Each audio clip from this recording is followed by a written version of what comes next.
আসসালামু আলাইকুম আমার প্রিয় ভাই বোনেরা, আপনারা কেমন আছেন? আশা করি সবাই ভালোই আছেন। তা আমিও ভালো আছি আলহামদুলিল্লাহ। আজকে আমি রান্না করব মুরগি দিয়ে বিরিয়ানি।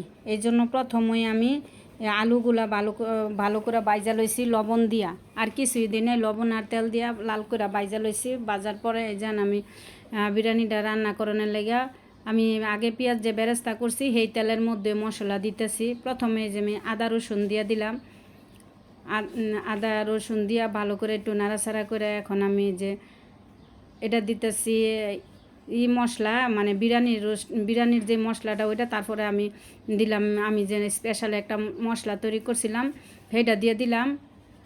কারণ আমি বিরিয়ানি মশলা একটু কমায় দিছি, আমি যে স্পেশাল মশলাটা তৈরি করছি ওইটা দিয়েও পুরো বিরিয়ানি রান্না করা যাব।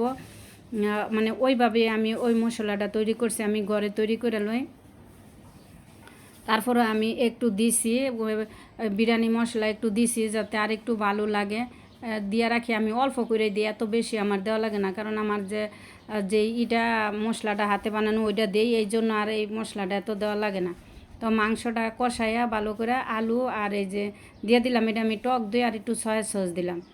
তো টক দইটা দিলে বিরিয়ানিটা অনেক ভালো লাগে। আপনারা এইভাবে টক দই দিয়া খাইয়া দেখবেন।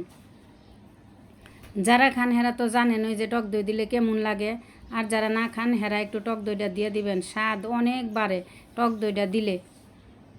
তা আমি একটু টমেটো সসও দিয়ে দিছি। তো এই যে এই বেরেস্তা উঠাই রাখছিলাম, যে এই বেরেস্তা ওই দিয়া এখন আমি চাউলগুলো বাইজা নিব। তো এটার মধ্যে আমি আমার স্পেশাল মশলা দিছি আর আদা রসুন দিছি। এইখানে আর আমি বিরিয়ানি মশলা দিব না, ওইটাতেই আমি দিছি, যে একটু দিছি ওইটা তো সেই মানে স্বাদ লাগবো খাইতে। তো এখন আমি চাউলগুলো ভালোভাবে বাইজালুম।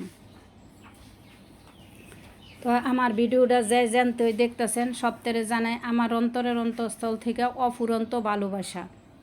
তা আমার ভিডিওটা দেখে যদি আপনাদের ভালো লাগে তাহলে একটা লাইক দিতে ভুলবেন না।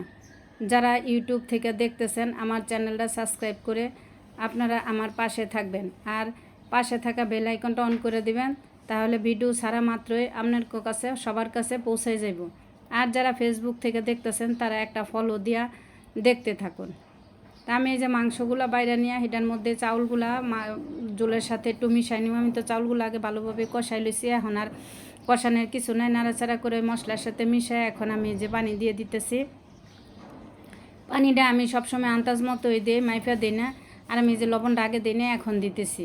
তা আমি রান্না করতে করতে একটা আন্দাজ হয়ে গেছে গা, এই যে একটা বলক আইসে পরে এখন আমি মাংসটা দিয়ে দিব। আর মাংসটা যদি আমি সাথে দিতাম তাইলে মাংসটা একেবারে গইলা যাইতো, নরম হয়ে যেত, খুলে যেত। আর এমনি একদম একটা মাংস খুলবে না, কিছু হবে না, একদম পারফেক্ট থাকবে, সুন্দর হবে। দেখুন আপনারা দেখতে থাকেন, এই যে দেখেন একটা মাংস কিছু হয় না, হবেও না ইনশাল্লাহ।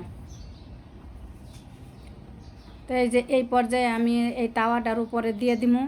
তাওয়ার উপরে দিলে যদি একটু শক্ত থাকে সেক্ষেত্রে কোনো সমস্যা নেই, তাওয়ায় দিলে ঠিক হয়ে যাবো গা, আস্তে আস্তে মানে ভাতটা একদম পারফেক্ট হয়ে যাবে। তারপর তাওয়ায় বসাই দিয়ে আমি একটু কেওড়া জল দিয়ে দিছি। কেওড়া জলটা দিলে একটু গ্রান এসে বাচ্চারা খাইতে পছন্দ করে। তো ঘরে যারা মুরব্বী আছে রান্না করে তাদের জন্য না দিলেও হয়, তবে আমি কেওড়া জলটা একটু দিই, দিলে আমার মেয়েটা মানে খুব পছন্দ করে, গ্রান আসে, এই জন্য হ্যাঁ বলে যে না আম্মু একটু দিও, ভালো লাগে। আমি বেশি করে দিন, বেশি করে দিলে আবার খাওয়া যাইব না, দেখা যায় যে অনেকে বেশি করে দেয় গ্রানের জন্য, তখন আর সেই খাবারটা খাওয়া যায় না। তো নিজেরা তৈরি করে ঘরে খামু, তাইলে কেন এত দিমু, এত দিলে তো খাওয়া যায় না। এই যে রান্নাবান্না শেষ করে গোসল করে নামাজ পড়া বুড়া বুড়ি খাইতে আসলাম। তবে আপনারা সবাই আসেন, আপনাদের সবার দাওয়াত, একসাথে খাই। তো কোকটা আমি বেশি খাই না, তো আজকে বিরিয়ানি রান্না করছি, তো এই জন্য হয়তো বা 100 মুখ খামু, এই জন্যই আমি আজকে একটু নিলাম। এমনি আনি সব সময় আমার মেয়েদের জন্য, মেয়েরা খায়।